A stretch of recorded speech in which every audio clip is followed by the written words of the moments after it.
Pemirsa, saat ini ia menjabat sebagai Sekretaris DPRD Kota Tanjung Pinang. Selain itu, ia juga aktif di dunia seni. Pada beberapa waktu lalu, ia baru saja meluncurkan bukunya. Banyak makna yang tersirat di dalamnya. Siapa dia?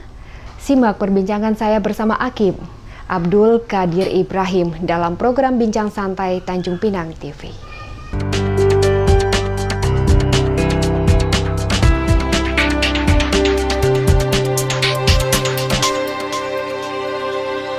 Assalamualaikum Pak Hakim. Waalaikumsalam warahmatullahi wabarakatuh. Sehat ya Pak ya? Alhamdulillah. Sehat. Bapak baru pulang kerja ya Pak ya? Ya baru pulang kerja jam 4 kan dari kantor. Alhamdulillah. Maaf ya Pak ya, kita ganggu waktunya. Gak apa-apa.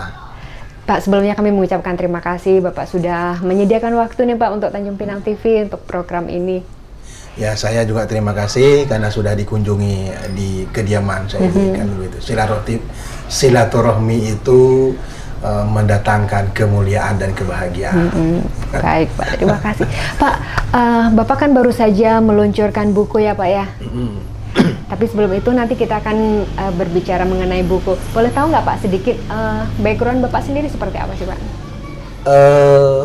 Apa nih background apa ini background? Maksudnya Bapak dulu apakah memang menekuni sastra itu dari dulu?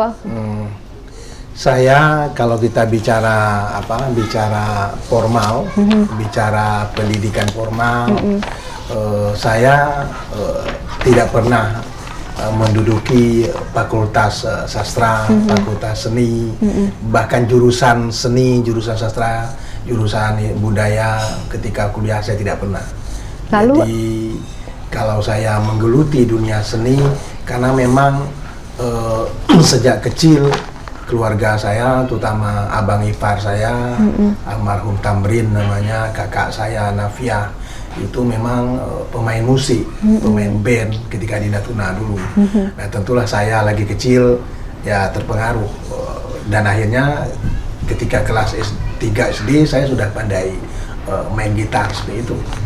Jadi sampai ketika MTS Sedanau, ketika MAN Pekanbaru, saya pemain band.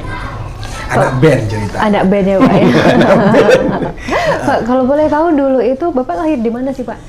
Saya lahir di Kelarik Ulu, Natuna, Kepulauan Riau. Kepulauan Riau, berarti anak daerah ya Pak ya, putra daerah ya Pak ya. Baik Pak. Kemudian Pak, setelah menamatkan kuliah Bapak, itu Bapak bagaimana Pak perjalanan karir Bapak?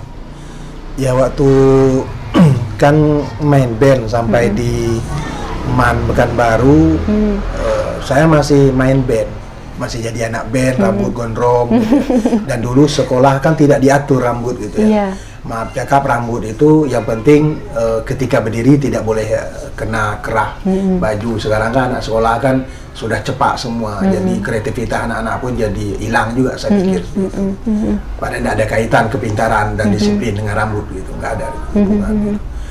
Nah ketika saya kelas 2 MAN, di samping main band, saya kemudian suatu hari tiba-tiba diminta oleh ibu guru bahasa Indonesia, Ibu Rosniar almarhum, untuk setiap sekolah itu dipilih beberapa orang untuk diseleksi menjadi perwakilan sekolah lomba baca puisi di Universitas Riau Pekanbaru.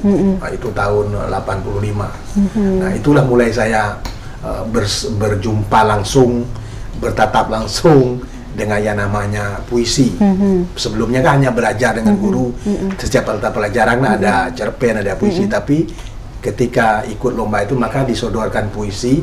Puisinya itu judulnya Tik, karya Sutarji Kazum Bahri. Puisi saya masih ingat judulnya itu. Nah jadi setelah diseleksi maka dapatlah 5 orang dari sekolah kami itu, terpilih 5 orang dan salah satunya saya. Kemudian Pak bagaimana Pak waktu perlombaan, apakah? Nah jadi itu, jadi setelah dapat 5 orang, 3 laki-laki, saya masih ingat kalau boleh saya sebut namanya, saya Tengku Safril, sekarang jadi Kabak Humas di kabupaten, salah satu kabupaten Riau Daratan. Udah itu namanya Daniel ini saya tidak tahu di mana sekarang. Udah itu ada 2 perempuan, Sarifah Maisarah, Dan itu ada satu lagi saya lupa namanya.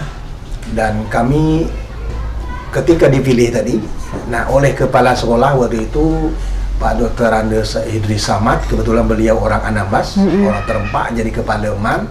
Nah di sana kan ada penyair besar, Sutarji kan di Jakarta, tapi di Pekanbaru kan ada penyair besar Sutarji, Ibrahim Satta. Nah kebetulan Pak Idris Samad ini kan sekampung dengan Ibrahim Satta, orang Terempak, maka beliau panggil lah Ibrahim Satta itu untuk melatih kami baca puisi. Nah ini yang saya pikir unik, puisinya puisi Sutarji, lalu yang melatih kami itu Ibrahim Satta itu. Puisinya puisi Sutarji, dan kami dilatih ada sekitar 3 hari lah, habis jam pelajaran, jam istirahat kami latih di sebuah ruangan, latih baca puisi. Dan ketika bertanding di UNRI, ya kami kalah semua. Karena memang lomba baca puisi kan satu huruf saja tertinggal, berarti kita sudah dis gitu. Saya waktu itu ingat betul satu huruf gitu tertinggal, dan saya berhenti baca langsung. Ketika lagi dalam perjalanan membaca, tersasul kata orang Melayu satu huruf, saya langsung berhenti, saya tidak lanjutkan karena pasti diskualifikasi. Kemudian Pak, perjalanan itu yang akhirnya membawa dari situlah saya mulai puisi ya gitu ya, mulai cari-cari koran. Kebetulan sekolah kan juga langganan koran ya, zaman itu kan koran yang masuk ke Pekanbaru itu kan ada Kompas, ada Republika, ada Suara Karya, ada Berita kalau salah, itu koran-koran dari Jakarta dulu. Ada halaman budaya, ada halaman budaya. Dan kebetulan MAN itu Madrasah Aliyah Pekanbaru itu kan dulu punya bulan bahasa. Jadi setiap 1 bulan Oktober itu bulan bahasa. Jadi semua siswa itu disuruh, mana yang mau menulis cerpen silakan nulis, nanti dipergelarkan, mau menulis teater dipergelarkan. Dan itu 1 bulan kita buat pergelaran. Pak, kalau boleh tahu pada waktu itu mungkin barangkali nilai bahasa Indonesianya tinggi ya Pak ya? Ya lumayan, saya pikir mungkin nilai yang tertinggi saya termasuk bahasa lah. Bahasa Indonesia Pak ya. Pak, kemudian Pak, Bapak kan membaca puisi. Apa sih Pak yang dirasakan ketika membaca puisi itu, mengingat banyaknya ekspresi yang diluahkan di situ gitu Pak? Baik, sekedar nambah yang nilai tadi. Jadi ketika saya kuliah itu kan pernah belajar bahasa Indonesia kan hanya 4 SKS. Ujiannya kan mempergunakan seluruh tanda baca. Dari sekian ratus mahasiswa, alhamdulillah saya dapat A gitu. Dan itulah cuma saya pernah belajar serius bahasa itu. Membaca puisi, saya sampai hari ini saya merasa bahwa saya belum berhasil membaca puisi. Kenapa Pak? Baik membaca puisi orang lain maupun membaca puisi saya. Ya memang sulit. Menulis ada persoalan sulit yang lain, tapi ketika kita membaca menyangkut penghayatan, terutama memaknai apa yang ditulis itu dengan intonasi, dengan rentak bahasa, dengan pengucapan, apakah keras, apakah tinggi, melengking atau mendayu-dayu. Dan sampai hari ini saya masih belajar lah membaca puisi. Nanti boleh dicoba ya Pak ya, tapi nanti ya Pak ya. Saya merasa saya belum berhasil membaca puisi, tapi ya sekedar menyampaikan karya, mudah-mudahan lumayan. Baik Pak. Pak, boleh kita melihat mungkin ada ruangan baca atau koleksi-koleksi buku Bapak ya Pak ya? Ya ada buku, saya pikir lumayan lah, karena saya punya tradisi. Dulu saya mencuri koran gitu. Jadi ketika saya kuliah di IAIN, kebetulan IAIN juga langganan beberapa koran tadi itu. Dan setiap hari Minggu kan ada lembaran sastra, ada cerpen, ada puisi, ada artikel atau opini sastra. Nah saya sejak kuliah di UIN itu masuk 87, maka setiap pergi pustaka kan hari Senin kan masuk lagi pustaka, koran hari Minggu kan masuk hari Senin. Nah itu saya ambil koran itu sembunyi-sembunyi, halaman itu saya koyak. Disobek ya Pak ya? Halaman budaya itu saya koyak, saya lipat-lipat masuk ke saku gitu. Dan itu saya lakukan, dan itu sekarang ada setebal ini ada. Oh masih disimpan? Clipping itu saya simpan. Disimpan sampai koran curi itu. Jadi saya nak jadi pencuri, saya harus mencuri seperti itu. Di samping saya memang punya tradisi beli buku pelan-pelan gitu. Nah suatu hari saya pas lagi ngoyak begitu, masuk lipatan itu, lipat berapa lah koran itu jadi selebar itu kan, lipat dua, itu lipat itu lipat masuk. Datang kepala pustakanya, Pak Darwis Tanjung namanya. Dir, iya. Mulai hari apa tuh koran Pak, mulai hari ini berhenti mencurinya ya, gitu. Nanti mulai hari Senin depan halaman budaya seluruh koran itu Bapak yang koyak. Karena di kampus ini tidak ada juga yang baca halaman itu. Gitu. Jadi Bapak yang koyak, nanti Kadir tak usah lagi, Akib tak usah lagi apa namanya ngambil koran koyak itu, nanti langsung ambil ke saya. Saya yang tukang koyaknya. Gitu. Jadi waktu itu mungkin Bapak ada rasa takut ya Pak ya, atau bagaimana Pak? Saya nggak takut gitu, karena saya ya kalau udah kebetulan itu pasti ya mungkin minta maaf atau apa namanya. Dan itu masih saya simpan, saya clipping rapi, susun clipping, dan itu masih ada dia. Kemudian Mbak, kalau mungkin waktu Bapak kuliah itu, Bapak ngambil jurusan apa Pak? Nah itu saya bilang tadi, kan tidak nyambung. Ya, saya sekolah agama, tamat SD, tamat MTS di Sedanau, tamat Madrasah Aliyah Negeri di Pekanbaru, udah itu tamat Fakultas Tarbiyah, jurusan Ilmu Pendidikan Islam. Jadi saya adalah sekolah guru agama. Jadi nggak ada hubungan sama sekali dengan yang namanya bahasa dan sastra dan kebudayaan. Saya salah seorang yang diberi bersyukur kepada Allah ketika saya banyak membaca, banyak bertanya, banyak mengikut acara-acara seminar, acara diskusi. Baru saya aktif sekali itu, ikut kemana saja ada diskusi budaya saya ikut. Dan saya pernah lama juga ikut main teater di bengkel teater bersama Pekanbaru yang dipimpin oleh almarhum Dasri Al-Mubari, dosen Untri. Ya belakangan ya alhamdulillah tahun 92 tampil baca puisi bersama Pak Rida Kliamsi.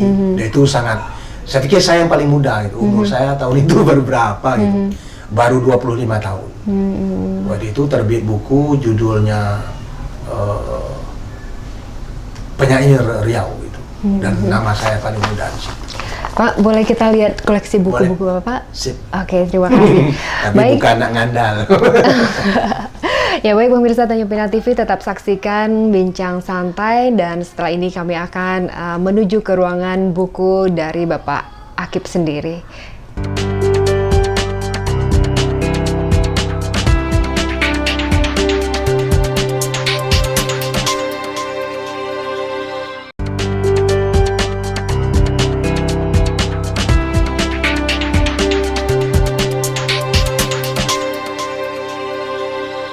Pemirsa, kembali Anda menyaksikan program Bincang Santai bersama Akib Abdul Qadir Ibrahim. Nah pemirsa, saat ini saya sudah berada di ruangan buku atau koleksi buku dari Pak Akib sendiri. Ada banyak jenis buku yang dikoleksi oleh beliau. Nah Pak, buku ini buku tentang apa aja sih Pak yang menjadi koleksi Bapak? Tentu buku berkaitan dengan ketika saya kuliah S1 dulu, berkaitan dengan pendidikan. Lalu buku yang berkaitan dengan ketika saya S2 tentang teknik menyangkut tata kota, menyangkut pesisir dan pantai, menyangkut trotoar, bangunan-bangunan. Nah itu. Lalu berkaitan dengan tugas kerja saya. Buku itu misalnya ketika saya menjadi Kepala Dinas Kebudayaan dan Pariwisata, tentulah saya membeli buku-buku yang berkaitan dengan kebudayaan, yang berkaitan dengan pariwisata. Nah, ketika saya menjadi Kepala Badan Kesbangpol, saya membeli buku-buku politik, buku-buku riwayat hidup orang-orang besar, terutama para presiden kita. Kemudian tentang bagaimana ketatanegaraan. Nah, ketika saya menjadi staf ahli 3 tahun, staf ahli SDM, staf ahli pemerintahan, staf ahli hukum, dan itu saya beli lagi buku berkaitan dengan tugas itu. Dan terakhir ketika menjadi sekwan, maka saya harus beli lagi buku-buku yang berkaitan dengan bagaimana kedewanan dan lain-lain itu. Jadi, nah di samping itu tentulah buku yang paling mayoritas, buku yang paling dominan adalah buku berkaitan dengan kebudayaan dan sastra, bahasa. Kemudian buku tentang agama, beberapa ensiklopedi agama saya miliki, ya karena memang hari-hari kan di samping sebagai pejabat ya, sastrawan mungkin, gitu, seniman mungkin, gitu. Saya kan juga kalau hari-hari kadang-kadang jadi imam sholat di masjid, dan kalau bulan puasa aktif ngikut ceramah safari Ramadan. Jadi alhamdulillah semua koleksi buku ada. Jadi Pak, ini semua buku ini sudah dibaca ya Pak ya? Sudah ada Insya di dalam Allah kepala nih? sudah dibaca. Pak, ada kebiasaan sendiri nggak sih Pak untuk membaca buku ini? Misalnya satu hari ada berapa jam gitu? Oh enggak, saya membaca buku, saya punya tradisi begini, mulai dari saya kuliah dulu. Kalau ada duit saya harus beli buku, dan selesai beli dia itu paling lama 2 hari sudah selesai dibaca. Nah kalau ketika saya sudah kerja, maka misalnya saya pergi ke Pekanbaru atau ke Jakarta atau kemanapun saya pergi, saya harus pergi ke toko buku, minimal saya beli 1 buku. Itu bukunya? Kalau tidak bukunya apa saja? Kecenderungan saya membeli buku tentang kebudayaan dan sastra, di samping buku agama dan buku lain-lain. Nah itu tergantung dengan tugas saya tadi itu, terkait di mana saya berada saat itu. Nah buku itu paling tidak saya beli, kalau tak bisa beli yang mahal, ya paling tidak mungkin ada harga buku yang 5.000, pokoknya saya beli 1 buku gitu. Nanti buku itu sampai di hotel menjelang tidur, dibaca ya, nanti ketika nunggu pesawat mau terbang di bandara, lalu di pesawat terbang ketika sudah enak di atas, itu saya baca. Dan itu sampai di rumah buku itu tinggal saya letak aja di lemari, di mana petanya sudah saya, yang buku politik di sana misalnya. Dan itu di rumah saya tidak baca buku lagi. Baru buku itu diambil ketika nanti saya mau menulis untuk menjadi literatur, untuk daftar bacaan, begitu. Itu baru diambil lagi. Dan saya sudah ingat buku yang tentang ini, kutipan tentang ini perlunya buku ini. Nah itu saya sudah tempat. Karena itu ketika saya nulis ini kan berserak nih, dan itu istri saya tidak boleh naik ke atas ini. Kalau naik, jangan sentuh buku itu sebiji, tidak boleh dipindahkan. Termasuk ini tak boleh dipindahkan. Jadi kalau ada yang minjam, dia harus kembali ke tempat itu. Karena nanti saya sudah ingat itu buku ini di kolom ini, buku ini kolom ini. Pak, ada penulis yang menjadi favorit Bapak enggak? Saya cerita tadi ketika saya menjadi penulis kan seperti itu ceritanya. Saya ketika menulis saya tidak mau baca karya orang. Sampai buku saya terbit tahun 91, judulnya 66 Menguak, dan buku itu diluncurkan di Taman Budaya Riau, Pekanbaru. Saya baca karya orang paling baca hanya sebiji, kayak Sutarji, Ibrahim Satta, atau karya Pak Rida, Redi Ruslan. Saya baca semua. Seperti Djoko Damono, saya hanya baca itu aja. Saya tidak mengagumi semuanya itu, tapi saya bagaimana melihat puisi-puisi orang. Saya harus melahirkan puisi beda dengan mereka. Target saya itu aja, ya seperti itu. Tapi sebagai inspirasi, tentulah kalau penyair Indonesia, tentulah ada Sutarji, ada Ibrahim Satta, ada Sapardi Djoko Damono, ada W.S. Rendra, ada Taufik Ismail.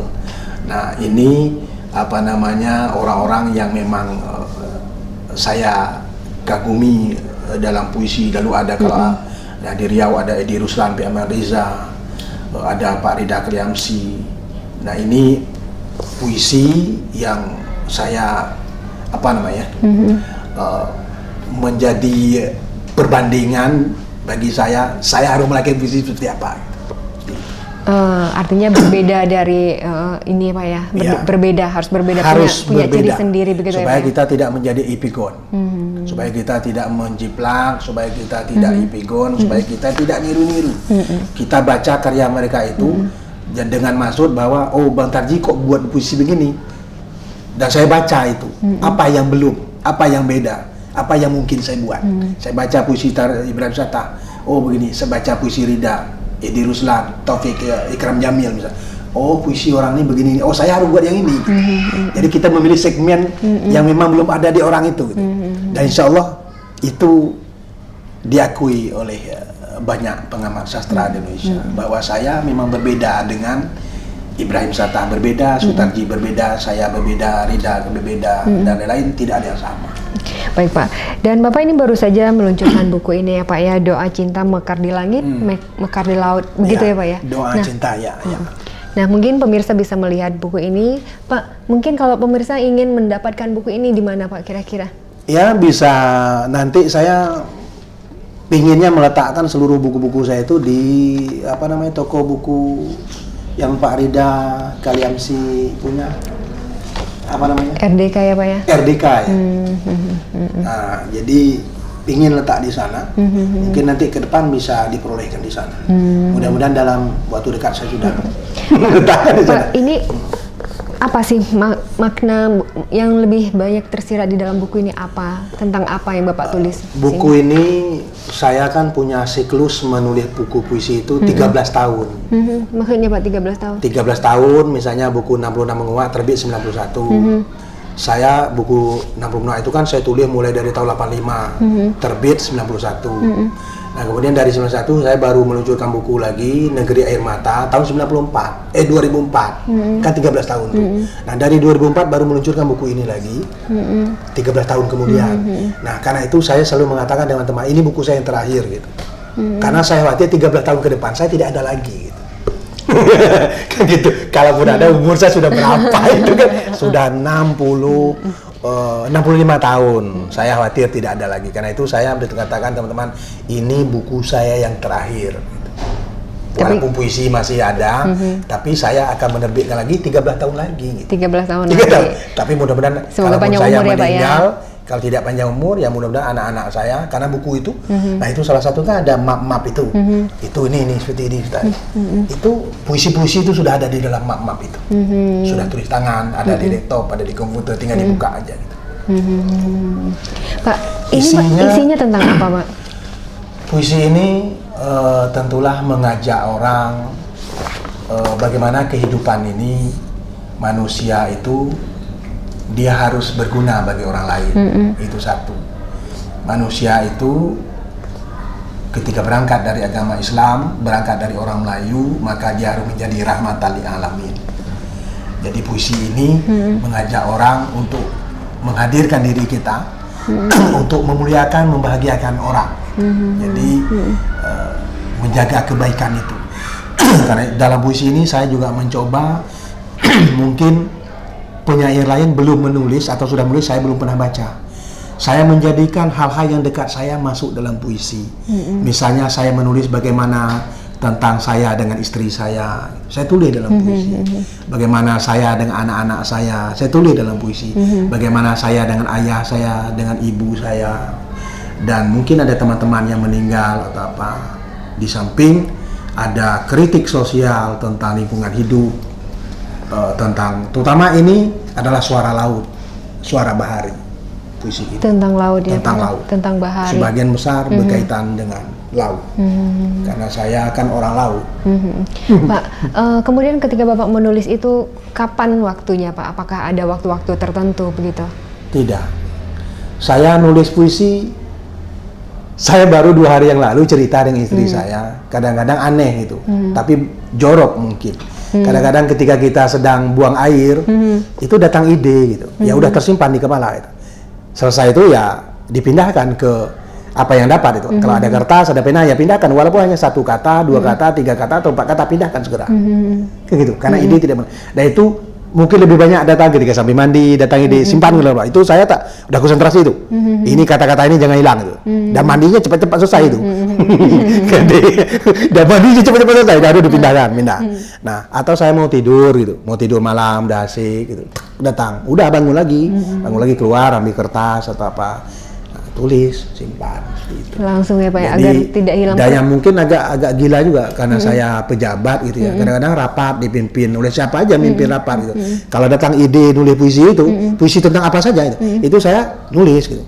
Nanti tulis itu apa yang diingat itu tulis aja semuanya. Tulis, nggak usah kira ini udah jadi puisi atau belum, ini udah jadi cerpen atau belum, ini udah jadi esai atau belum. Tidak, tulis nanti baru.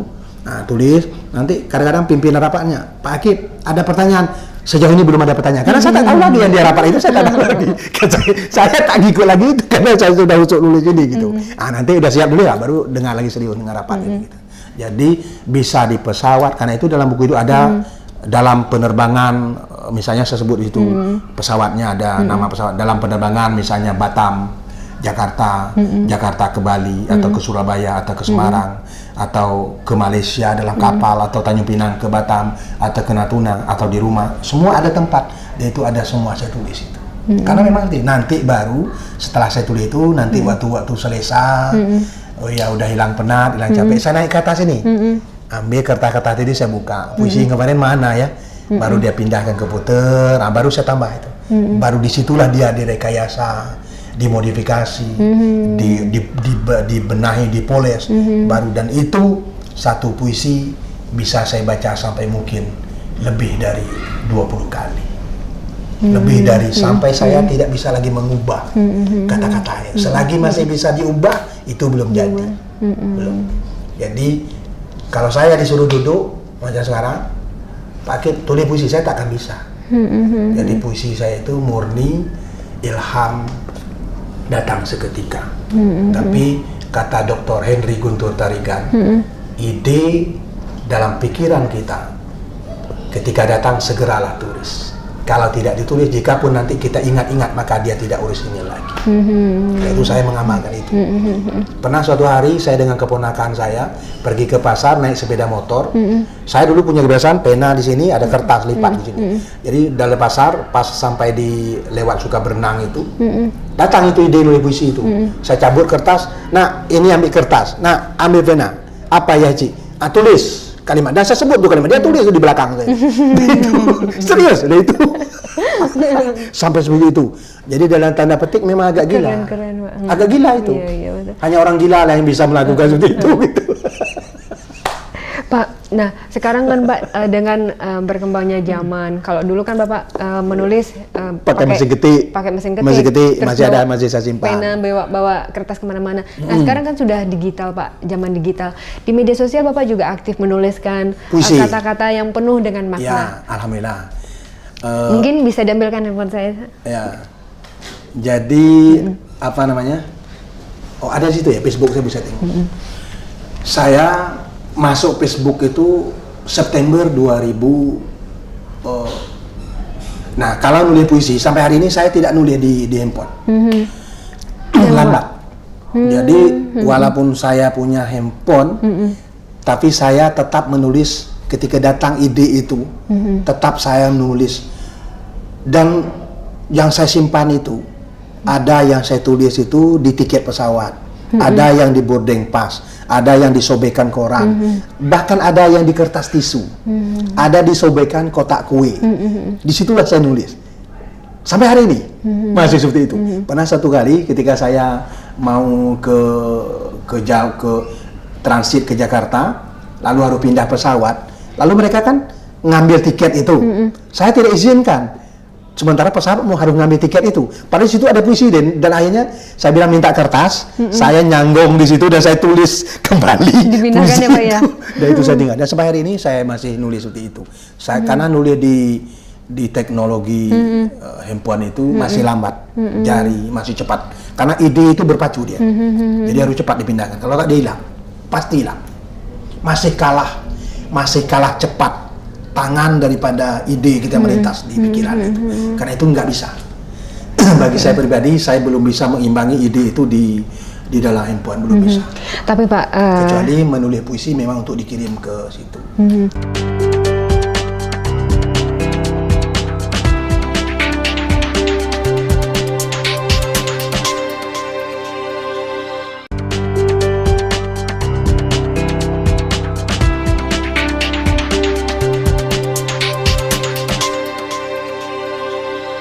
karya sastra bukanlah bacaan sebagai pedoman hidup, tetapi sekedar sumber bacaan yang jika ada nilai kebaikannya maka dapatlah dipetik sebagai pengajaran atau penghalus budi bahasa bagi pembacanya. Nah, ini kan Pak. Dan saya tutup di bawahnya itu ada itu dengan hashtag sastra santun. Sastra santun.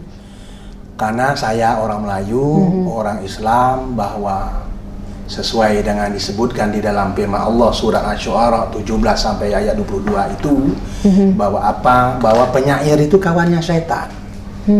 Sastrawan itu kawannya setan, kata Allah. Bagaimana kita agar tidak menjadi kawannya setan? Maka apa-apa yang kita tulis itu yang saya bilang tadi itu untuk mudah-mudahan ada kebaikan. Dan akan dipertanggungjawabkan dengan Allah. Yang kita tulis itu kita amalkan. Itu saja. Jadi yang tidak akan kita amalkan nggak usah tulis. Jadi kenapa itu saya berupaya menulis karya sastra, mengajak orang, intinya kebaikan. Karena itu yang tadi itu kan saya tidak sebut Allah, tidak sebut apa, tapi universal. Siapa saja baca karya yang tadi itu, nah, ya mudah-mudahan bermanfaat. Dan hari-hari saya selalu menulis itu. Pasti periksa lah Facebook saya itu terus ada seperti itu. Intinya syiar kebaikan dan kemuliaan. Pak, kembali kita flashback ke belakang ketika Bapak waktu kuliah dulu. Apakah Bapak kepikiran menjadi seorang seperti yang sekarang ini, Pak? Enggak. Saya mungkin cerita yang paling sering saya ceritakan dengan istri, dengan anak-anak, termasuk dengan ayah saya marhum, dengan ibu saya. Saya hidup itu dulu ketika di kampung, ayah saya kan punya kebun cengkeh yang luas, punya kebun getah yang luas, punya sawah yang luas, punya kebun kelapa yang luas. Saya hanya satu aja, saya bilang, ayah, saya tidak mau lagi jadi petani. Dan saya harus menjadi orang, tidak sebagai petani. Dan saya tidak tahu juga jadi apa gitu. Karena itu saya harus sekolah. Saya punya kebun cengkeh 300 batang yang saya sendiri punya. Dan ketika tahun 84 itu saya mau pergi sekolah, saya jual kan itu. Saya jual, duit itu saya berangkat ke Pekanbaru, selama tinggal pertanian, perkebunan bagi diri saya, bukan melarang orang berkebun, bukan melarang orang bertani, tapi bagi saya tidak mau jadi itu karena saya dari kecil sudah menjadi petani. Cukuplah ketika saya kecil sampai umur 15 tahun itu jadi petani gitu. Dan saya coba ya ketika sekolah saya ya bertekad harus menjadi orang saja. Saya tidak pernah mikir, saya nanti harus jadi ini. Ya termasuk jadi seniman, jadi seniman tidak, pokok saya hobi main band, ya main band gitu. Ya orang rambut panjang gondrong, ya saya gondrong juga gitu. Ya hampir juga sepanjang ini rambut saya dulu kan, nggak apa-apa. Anak-anak saya nengok rambut sekarang, nengok foto, ya muak sekali dia nengok rambut.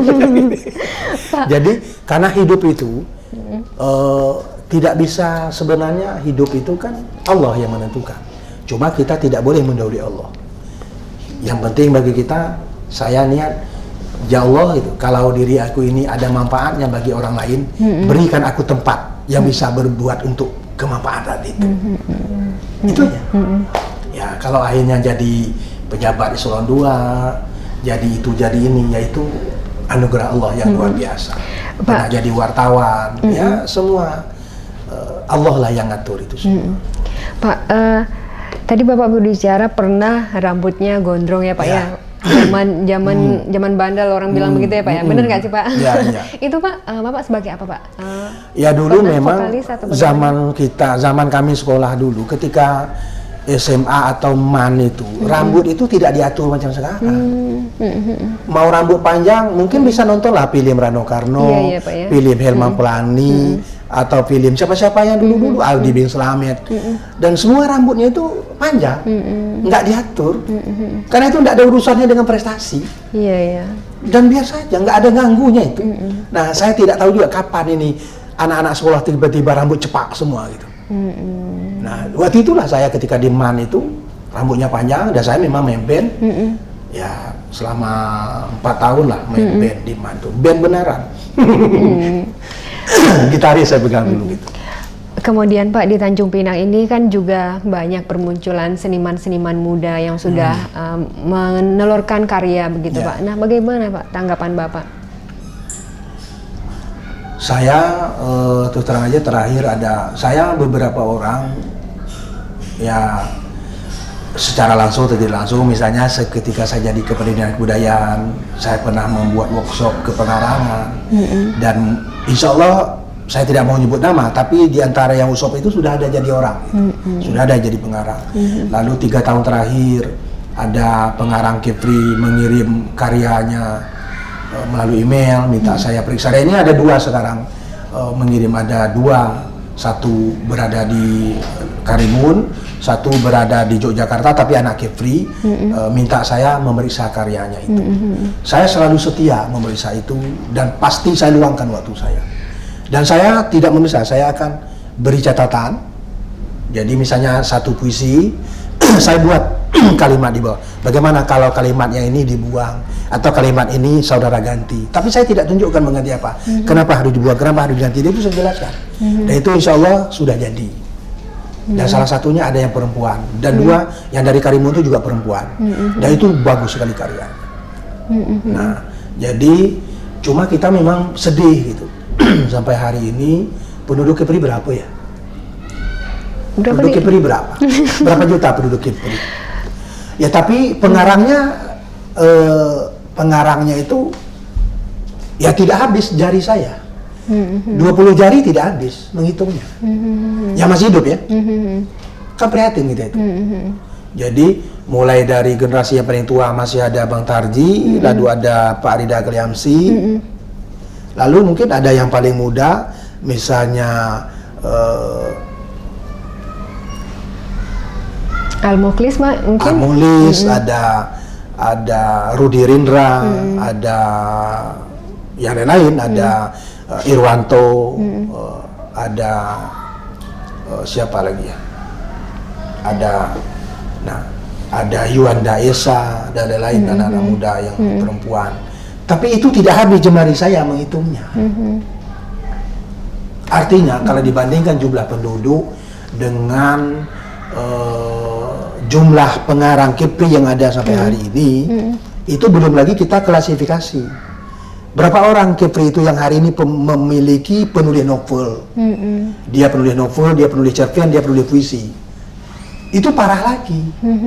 Maaf cakap, penulis novel hari ini di Kepri itu ada Rida Kliamsi, ada Abdul Ghani Ibrahim, ada Samson Nambah Pasir. Hanya 3 orang kan? Yang masih hidup maksud saya. Yeah. Lalu ada lagi yang menulis cerpen. Berapa orang lagi? Pak Rida tidak nulis cerpen.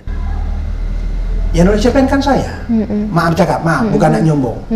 Lalu ada Samson misalnya. Artinya dan lain-lain. Tapi ketika dikelompokkan lagi, makin prihatin lagi. Makin prihatin.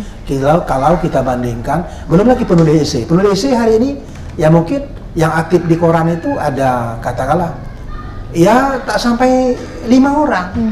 Ya ada Aswandi, ada Husni Zarhud, ya mungkin ada Malik, Pak Dr. Malik MVD, ya mungkin ada yang anak muda, ada Setri Harja, siapa nama itu? Rendra, ada makin Patih Mukti misalnya. Tapi ini kan masih bisa dihitung dengan jari nih. Betul, Pak. Iya. Lalu kemana penduduk Kepri ini?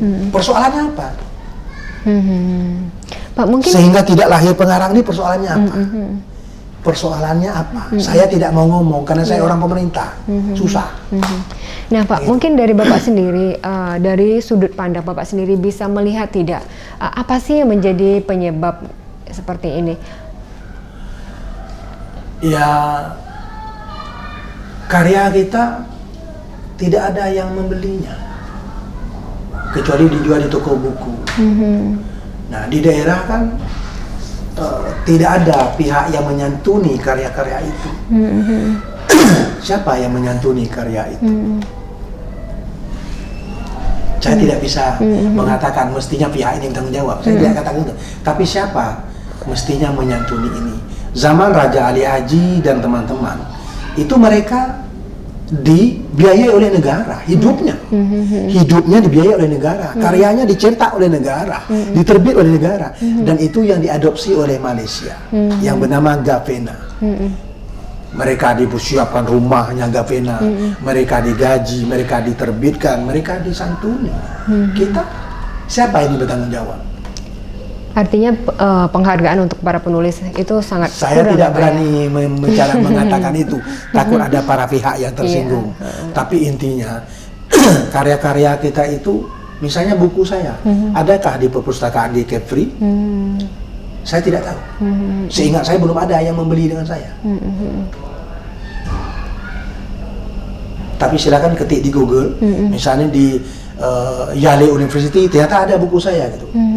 Di Leiden University ternyata ada buku saya gitu. Monash University ternyata ada buku saya. Dan itu mereka lacak buku itu. Ke orang luar negeri bisa punya buku kita. Sementara tapi pustaka kita saya tidak yakin buku saya ada. Setahu saya belum ada yang membeli dengan saya. Tapi selama ini kan Pak, buku-buku yang sudah dicetak itu apakah itu kan biaya sendiri begitu? Saya biaya sendiri, terus terang saja. Kenapa saya harus cetak bersama penerbit buku-buku saya itu. Karena tradisi kepengarangan ini tidak boleh berhenti. Pengorbanannya luar biasa. Bukan hanya berdarah-darah. Ya kumpul duit, ya tunjangan saya kumpulkan. Ada itu cetak buku. Cetak buku ya Pak. Cetak buku. Alhamdulillah hari ini belum ada yang mau belinya di daerah gitu. Kecuali di toko buku Gramedia dan lain itu ada yang beli. Ada yang beli. Nah, penerbit kan disurvei, dikirim ke beberapa penerbit. Itu alhamdulillah dapat juga duitnya. Nah, tapi ini kan jadi masalah siapa ya ini? Mestinya ada pihak yang terutama pengarang-pengarang muda itulah. Kan ada seniman yang memang tidak punya pekerjaan. Iya, betul. Mestinya dia bisa hidup. Saya pernah dulu mengatakan begini, beranalogi, satu sastrawan dibentuk panitia, tim kurator per tahun. Jadi setiap sastrawan itu mengirim karyanya 3 biji. Oleh kurator ini dipilih. Dipilih, jadi bukan serampangan juga. Dipilih mana yang terbaik, itu diterbitkan. Pengarangnya itu disantuni 25 juta. Atau 50 juta, atau 100 juta setahun, kasih di duit 100 juta, lalu bukunya itu jadi milik siapa saja lah, mau pemerintah, mau swasta, mau siapa, diambil bukunya itu lalu diterbit, dibagikan ke sekolah-sekolah. Alhamdulillah sampai hari ini, belum juga ada. Mungkin tantangan Pak untuk kedepannya bagi Bapak? Ya memang saya berharap Tanjung Pinang TV dan media massa lainnya itu punya peran menyadarkan semua pihak untuk peduli dengan Kepri yang dikatakan Kepri itu tradisi besarnya adalah mengarang, kepenulisan. Maaf cakap bukan tambang, bukan. Kepri itu dikenal sampai kemanapun karena dia mewarisi karya budaya, karya tulis Raja Ali Haji, Raja Aisyah. Raja terakhir ada Raja Hasan Yunus, Raja Hamzah Yunus dan lain-lain sampai Ridha Glemsi dan lain-lain. Kepri hanya mewarisi itu. Nah, kita tidak bisa bercerita yang lain. Kalau bercerita yang itu harus susah memperkenalkannya. Tapi ini sudah sangat terkenal. Tapi tidak ada siapa yang peduli dengan ini. Tidak ada. Iya betul. Ya kalau nak dia Pak Aceh mau nangis tak? Kalau dia, ya mau nangis. Pak Aceh mau takbir enggak? 1000 kali mau takbir rasanya gitu. Ya karena ini saya nyebut, ya makanya di dalam itu saya selalu nulis di Facebook itu, ya saya berharap ya ada pihak lah yang peduli. Yang peduli. Karena itu yang beberapa hari lalu saya tulis karya sastra sampai saya sebut itu sastrawan tidak baca apa saya lupa, bisa dicek lagi. Sastrawan itu tidak baca karya orang, dia hanya baca karya dia sendiri. Karena karya itu tidak bisa tidak ada menyebar kemana-mana. Kemudian Pak, bisa nggak antara karya ini disejalankan dengan bisnis begitu Pak? Bisa. Nah cuma kan siapa yang akan melakukan itu? Gitu. Ya misalnya puisi-puisi yang kita tulis kan bisa misalnya dipadukan dengan apalah gitu. Bisa saja. Bisa ya Pak ya? Misalnya ya ada orang perusahaan apakah BUMN, apakah BUMD, apakah swasta murni, bisa saja. Hari ini di negeri Republik Indonesia ini yang betul-betul terakomodasi oleh para pihak itu kan hanya musik. Iya benar sekali Pak. Seni yang lain kan berdarah-darah semua. Hanya musik dan film dan sinetron. Nah, kenapa yang lain orang tidak peduli? Pada bisa. Nah hanya satu saja memang tentu ada keterbukaan di situ, kelonggaran di situ. Lazimnya kan orang bicara idealisme. Iya betul Pak. Tapi apakah idealisme itu bisa sudah mengunci rapat, tidak boleh lagi masuk hal lain? Ya bagaimana kita mempertahankan idealisme kalau karya itu hanya kita sendiri yang baca? Ya gitu. Iya, karena itu ya tidak ada salahnya kalau ada orang misalnya katakanlah buku, maaf cakap, misalnya ini kan buku puisi, buku saya, kan tidak ada masalah. Perusahaan BUMN, BUMD, bank-bank itu semua, saya sebutlah bank-bank yang ada, perbankan yang ada itu, atau apa saja yang ada, dia kan bisa menjadi sponsor di sini, tempel di sini, dia jadi sponsor buat sini, atau dia nak minta di halaman ini, halaman terakhir misalnya ada misalnya perusahaan Amir Berjaya gitu. Dia tulis di sini dengan logonya, ini bergerak di bidang, bisa saja. Iklannya ada di halaman buku ini, tidak ada masalah. Ada perumahan, bisa saja. Kan tidak merusak karya ini. Yang penting jangan rokok saja kan. Kalau rokok saya pun tak mau lah. Nah Pak, mungkin harapan Bapak bagi... Mungkin ke depan, izin. Mungkin ke depan itu yang paling saya berharap ada apakah BUMN, BUMD, swasta murni, atau orang-orang yang sudah kelebihan duit. Ini Kepri ini harus diselamatkan. Kepengaruhan Kepri itu sudah kritis, bukan krisis lagi, kritis. Kritis ya Pak ya? Akib sudah berumur 52 tahun, Husni Zarhur sudah berumur 51 tahun, Pak Rida itu sudah 70 lebih tahun. Mati ini semua, pengarang nggak ada. Mau cerita apa lagi? Serius. Anak saya memang udah nerbitkan novel satu. Tapi setelah novel itu terbit, baru terbit beberapa cerpen dibuat juga di Tanjung Pinang. Tapi sekarang kan sudah sibuk dan kuliah. Dia tak nulis lagi dia. Dan dia ikut juga begitu. Ya, nulis buku tak ada juga orang yang orang-orang di kampung ini tak peduli juga gitu. Berhenti. Baik Pak, menarik sekali yang Bapak ceritakan sampai terhanyut, terbawa. Baik pemirsa Tanjung Pinang TV, kami akan kembali lagi di segmen ketiga nanti. Masih banyak yang akan kita ulas tentang seorang Akib. Tetap saksikan program Bincang Santai setelah jeda pariwara berikut ini.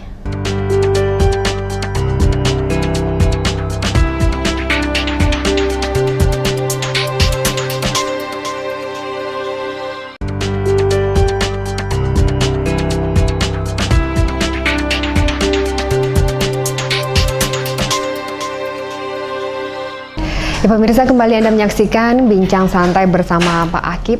Pak, boleh tahu nggak sih Pak, kenapa sih Bapak namanya disingkat dengan nama singkatan Akib gitu? Apakah memang dari orang tua atau karena lebih singkat aja gitu tidak. Pak? Nama saya itu sedari kecil kan Abdul Qadir.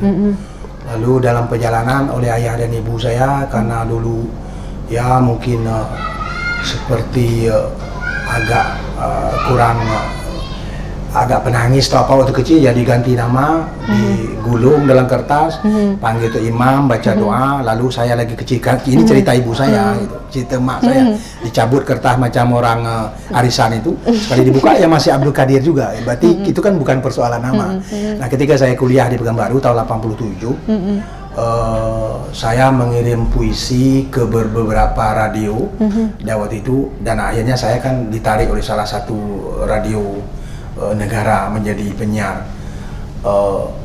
Ada seorang pengarang, saya bangga sekali menyebut namanya, dan dia juga sastrawan, dosen, Saprudin Saleh, Sungai Gergaji, dan itu orang baik Pak Rida juga. Beliau menulis puisi saya di sebuah radio swasta, dan saya mendengar, dulu radio kan saya sangat terkenal gitu kan. Dan lalu dia nyebut, nama ini terlalu panjang itu, Abdul Qadir Ibrahim. Ya habis waktu untuk mengulas puisi ini. Ya, karena itu nama ini mohon izin, saya singkatkan menjadi Akib saja katanya. Nah, itulah saya pakai, dan dalam buku ini sampai saya sebutkan. Dan saya merasa senang dipanggil Akib itu, karena lebih familiar, lebih singkat. Dan saya merasa Akib itu, ya saya merasa tempat orang berteduh, tempat orang berkumpul, tempat orang ya dekat-dekat dengan ukhup lah kan. Pak, kalau untuk karya Bapak sendiri, tadi Bapak bercerita anaknya sudah mulai menulis, bagaimana Bapak mendukungnya Pak?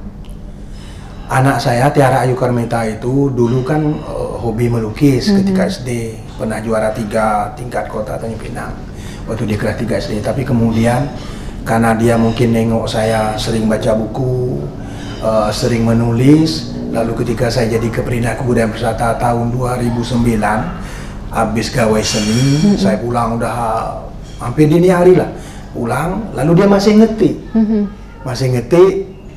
lalu di komputer gitu, ngetik apa nak? Ngetik novel gitu, saya kaget karena itu saya tidak pernah tahu gitu, tidak pernah tahu, cuma memang dia sejak kelas 3 itu setiap kali saya pergi menitipkan minta beli buku novel anak-anak itu. Dia itu saya selalu beli 2, beli 1, dan dia baca. Sampai lewat itu akhirnya, oh ya dia mati komputer, udah tidur lagi, lalu saya masuk kamar, novel itu. Saya keluar, masuk ke ruangan komputer, lalu saya hidupkan. Saya tengok dia itu sudah ada 20 halaman. Dia nulis novel 20 halaman, saya baca dan saya kaget gitu. Betul-betul kaget karena saya tidak pernah membimbing, tidak pernah menyuruh, tidak pernah mengarahkan, dan itu 20 halaman sudah jadi. Akhirnya novel itu saya kirimkan ke sastrawan besar kita juga, Agus R. Sarjono. Ya waktu itu dia lagi di Jerman. Saya kirim melalui email. Seminggu kemudian itu novel itu datang lagi ke saya. Dia itu sudah ada catatan komentar dari Pak Putu Wijaya di situ. Untuk Ananda Tiara itu. Apa Pak catatannya? Ya, jadi ditulis oleh Bang Akid, kata Mas Putu, salam untuk Nanda Tiara, lanjutkan buku itu sampai terbit. Dan komentar Pak Putu sudah ada di itu. Untuk komentar belakang ini sudah dipersiapkan, padahal novel itu belum siap gitu. Dan akhirnya buku itu terbit ketika dia kelas 6 SD. Sampai saat ini masih aktif menulis Pak anaknya? Kemarin termasuk salah seorang yang diundang oleh panitia di Pekanbaru menulis kumpulan cerita pendek Kepengarangan Riau, 100 tahun Cerpen Riau. Dan dia yang muda, anak muda yang masuk di situ. Alhamdulillah. Masih nulis cerita pendek masih. Dan beberapa kali masih di Kepri kan terakhir kan masih juara 1 kemarin lomba ngarang cerita pendek kemarin. Iya Pak, Bapak saat ini juga seorang pejabat di Kepri di Kota Tanjung Pinang ini Pak. Ya. Nah, bagaimana nih Pak, Bapak menyikapi antara dua sisi ini, Bapak seorang pejabat dan juga Bapak seorang penyair, ada idealisme tentunya yang saling berseberangan Pak. Ya. Fase hidup saya kan ada fase pelajar, lalu fase mahasiswa yang penuh gejolak, dia saja yang benar kan gitu.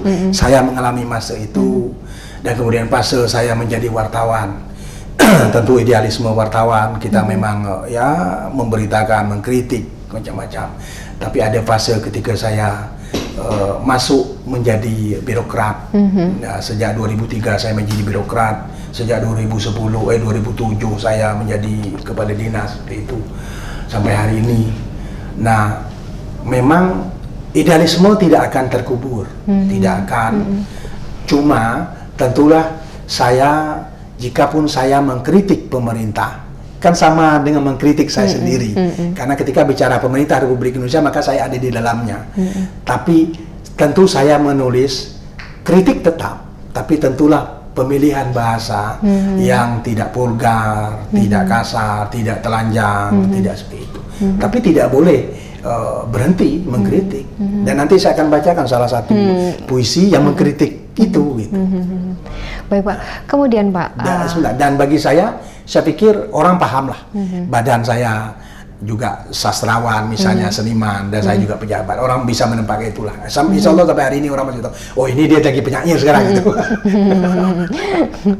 Baik Pak, kemudian Pak, ke depan bagaimana harapan Bapak, baik itu untuk dunia sastra sendiri, kemudian dan juga untuk Bapak sendiri sebentar lagi tentu akan pensiun Pak. Nah, bagaimana melanjutkannya? Ya insya Allah kalau umur panjang, 8 tahun lagi saya pensiun. Nah gitu, 8 tahun pensiun. Nah dalam dunia menulis saya katakan bahwa ini mungkin puisi saya yang terakhir untuk terbit. Tapi selama September 2016 sampai September 2017 saya menulis puisi di Facebook itu. Jumlahnya 195 puisi. Dan itu sudah saya kumpulkan di komputer, sudah saya buat, dan itu pinginnya terbit gitu. Puisi khas Facebook. Pinginnya terbit. Dan judulnya sudah ada, judulnya Hanjut Cinta itu. Ada 2 puisi yang dari Facebook itu akan saya terbit, pingin terbit. Satu judulnya Hanjut Cinta, yang satu lagi judulnya Takbir Laut. Itu khusus tentang laut, tentang bahari semuanya. Ya mudah-mudahan nanti akan terbit puisi Facebook gitu. Artinya cuma diterbitkan di Facebook begitu? Ya enggak, diterbitkan dalam buku. Puisi yang sudah pernah dimuat di Facebook itu akan diterbitkan dalam bentuk buku. Mudah-mudahan ya dapat rezeki mau saya terbitkan. Nah, harapan saya mengarang menulis itu karena saya orang Islam, orang Melayu, ya Iqra bismi rabbik. Membaca, menulis dalam rangka mengabdi kepada Allah. Dalam rangka syiar kebaikan, syiar kemuliaan dan ibadah. Kan gitu. Jadi karena itu serangkaian kepenulisan, tradisi kepenulisan khususnya di Kepri tidak boleh stagnan. Apalagi mati. Harus berlanjut ya Pak? Harus berlanjut. Karena itu para pihak, mau pemerintah, mau pihak BUMN, mau BUMD, mau swasta murni, atau orang-orang kaya yang berlebihan rezeki daripada dia pergi haji sampai 10 kali, betul-betul pergi umroh sampai 5-6 kali, kalau lebih bagus dia santuni sastrawan, santuni dia nulis buku dan terbitkan, dibagikan ke sekolah-sekolah, dan itu lebih besar saya pikir makna pahalanya. Itu lebih mulia, karena itu tidak menunjukkan kita egois. Kalau kita pergi umroh sampai 20 kali atau 10 kali, itu egois sekali, itu untuk kita sendiri. Begini haji lebih dari 2 kali saja itu sudah egois sebenarnya. Lebih bagus bantu beli buku, serahkan ke sekolah-sekolah, biar ini perintah agama. Iqra, bacalah, gitu. Nah, saya tidak akan berhenti menulis, tidak akan berhenti menerbit buku. Serius ya ini mungkin terakhir. Dan mimpi saya ke depan, saya akan menulis buku tentang tata kota sesuai dengan basic saya yang magister itu. Pingin nulis buku tentang tata kota, pingin nulis buku tentang agama Islam, karena saya juga alumni UIN. Dulu pernah terbit satu judul buku, Rampai Islam dari Syahadat sampai Lahad, itu sudah terbit. Tapi ke depan saya pingin nulis, dan saya pingin menulis yang paling, dan sudah saya kumpulkan bahan-bahan hari ini. Saya ingin menulis bagaimana menjadi pegawai yang baik. Saya ingin nulis bagaimana menjadi pegawai yang baik, tidak usah menjilat-jilat, tidak usah ngampu-ngampu, tidak usah angkat telur, tidak usah suduk sana, ya kerja aja. Semua jabatan itu atasan yang menilai, dan pasti campur tangan kehendak Allah di situ. Nggak usah mempina orang, nggak usah macam-macam orang. Dan saya berharap anak saya, terutama yang sudah menjadi pengarang dan lagi kuliah di Fakultas Sastra, salah satu perguruan tinggi di Jogja itu, ke depan dia bisa melanjutkan ke pengarangannya. Dan saya berharap pengarang-pengarang yang lain yang muncul, dan kita berharap guru-guru kita, guru bahasa dan guru-guru yang lain punya semangat memotivasi anak-anak untuk mencintai buku, mencintai karya tulis. Pikir itu. Kemudian Pak, Bapak kan tadi bercerita Bapak punya 3 orang anak. Kemudian kalau seandainya 3-3 ini menjadi seorang pengarang, bagaimana Pak? Saya tidak pernah seperti yang anak yang pertama itu, saya tidak pernah mengarahkan dia jadi pengarang, tidak pernah. Dan sampai hari ini dia tidak mau baca karya saya, karena dia tidak mau meniru saya. Tapi saya sudah lebih 5 kali membaca novelnya itu, dan saya kagum sendiri dengan bahasa anak saya itu. Bukan apa, memang bagus bahasanya.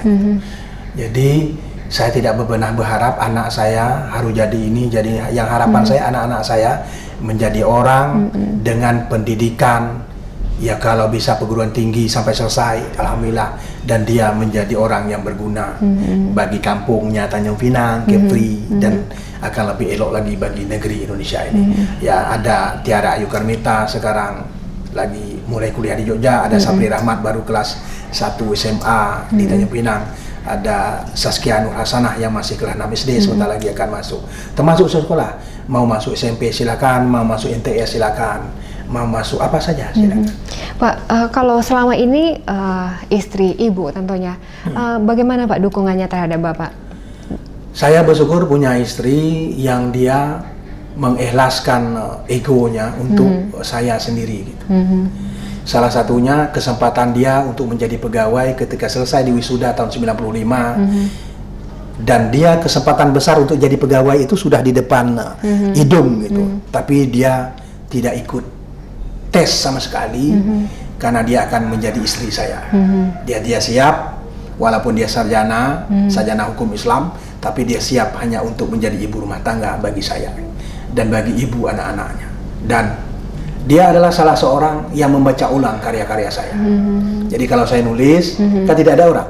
Setelah saya tulis, apakah makalah, sampai hari ini, misalnya saya makalah lagi sibuk nulis makalah, nanti ke kantor, kata sempat baca itu, saya print, tinggalkan. Itu istri saya akan baca.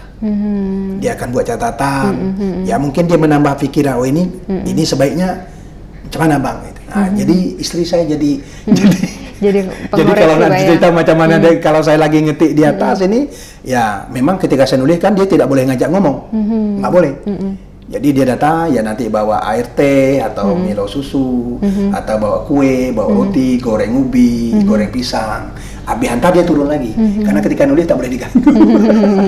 Tapi saya ya luar biasa lah. Dan saya termasuk ayah dan ibu saya lah, termasuk orang yang sangat menghargai perjuangan saya mau jadi apa. Dan mak dengan ayah saya kan ahli tukang cerita. Cerita rakyat tuh mereka banyak sekali hafal. Berarti Pak mungkin Bapak seperti sekarang menjadi seorang penyair, menjadi sastrawan itu keturunan dari orang tua juga ya Pak ya? Saya pikir karena ayah dengan mak saya itu menguasai cerita rakyat yang banyak sekali. Syair-syair, dan ketika mau misalnya sambil mijit, waktu saya masih kecil lah, sambil mijit kaki ayah atau mak, dia mendongeng, atau dia bersair, atau dia berhikayat, bercerita itu, dan itu mempengaruhi saya. Dan gitu, hobi bercerita, cerita-cerita para nabi, macam-macam semua hal, dan banyak sekali ceritanya. Dan saya pikir dari itulah ada yang membentuk Bapak, yang memberi pikiran. Akhirnya saya cenderung mencintai dunia seni itu. Baik Pak, terima kasih atas waktunya sudah bersedia berbicara, berbincang bersama kami. Banyak sekali pengalaman maupun pengetahuan yang belum diketahui sebelumnya sudah didapat melalui Bapak. Terima kasih Pak. Terima kasih banyak. Pemirsa Tanjung Pinang TV, demikianlah perbincangan saya bersama Pak Akib. Banyak hal yang dapat kita petik dari perbincangan ini. Semoga bermanfaat untuk Anda semuanya. Dan pemirsa Tanjung Pinang TV, sebelum ini berakhir, Anda semua akan menyaksikan sebuah karya puisi dari Bapak Akib. Sampai jumpa pada episode selanjutnya. Wassalamualaikum warahmatullahi wabarakatuh. Waalaikumsalam warahmatullahi wabarakatuh. Terima kasih ya Pak ya. Silakan Pak. Baik, terima kasih. Saya akan baca puisi mungkin bukan kerisauan, tapi sentuhan hati saja kepada alam di mana saya tinggal, yaitu Pulau Bintan. Pulau Bintan. Secara khusus Pulau Bintan, secara umum tentulah seluruh tumpah darah Indonesia. Puisi yang ke-23 dari buku Doa Cinta Mekar Langit. Jadi izin saya bacakan. Jikalau laut dimatikan, adakah ikan dalam perut kalian? Akal pikiran tiada brilian. Jikalau sungai ditambus timbunkan, adakah air direguk kerongkongan? Berkercai manusia dan segala kehidupan. Jika sedemikian, sejatinya kita kematian Tuhan. Terima kasih.